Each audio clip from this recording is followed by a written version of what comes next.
विठ्ठलाचं नाव एकदा प्रेमाने घ्या, ते जीवन बदलायला पुरेसं आहे. हा संत गोरा कुंभारांचा अत्यंत सुंदर भक्तिमय अभंग आहे. हरिनामाची महिमा आणि त्याची मुक्तिदायक शक्ती सांगणारा अभंग पाहूयात.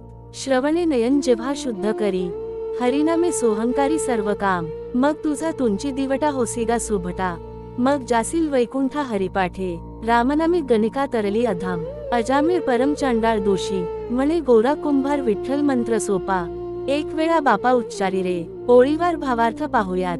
एक, श्रवण्य नयन जिव्हा शुद्ध करी, हरिनामे सोहंकारी सर्व काम. अर्थ, हरिनाम ऐकणे, पाहणे आणि उच्चारणे यामुळे कान, डोळे आणि जिव्हा पवित्र होतात. हरिनाम घेतल्याने सर्व कर्म पवित्र होतात.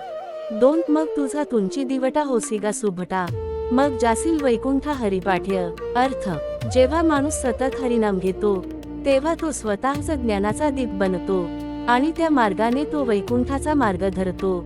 3, रामनामे गणिका तरली अधाम, अजामीर परम चांडाळ दोषी. अर्थ, रामनामाच्या शक्तीने गणिका वेशात सुद्धा मुक्त झाली आणि अजामीर सारखा पापीही तारला गेला.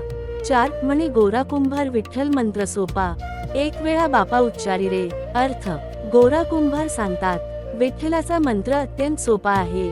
फक्त एकदा जरी प्रेमाने उच्चारला तरी तो जीवाला तारतो. भावार्थ, या अभंगात संत गोरा कुंभार सांगतात, हरिनाम हे सर्वात सोपं आणि शक्तिशाली साधन आहे. ते मन, वाणी आणि इंद्रिये शुद्ध करते. इतकंच नव्हे तर मोठमोठ्या पाप्यांनाही हरिनामाने मुक्ती मिळाली आहे. म्हणून विठ्ठलाचं नाव एकदा जरी प्रेमाने घेतलं तरी ते जीवाला मुक्तीकडे नेणारं ठरतं. जय हरी विठ्ठल.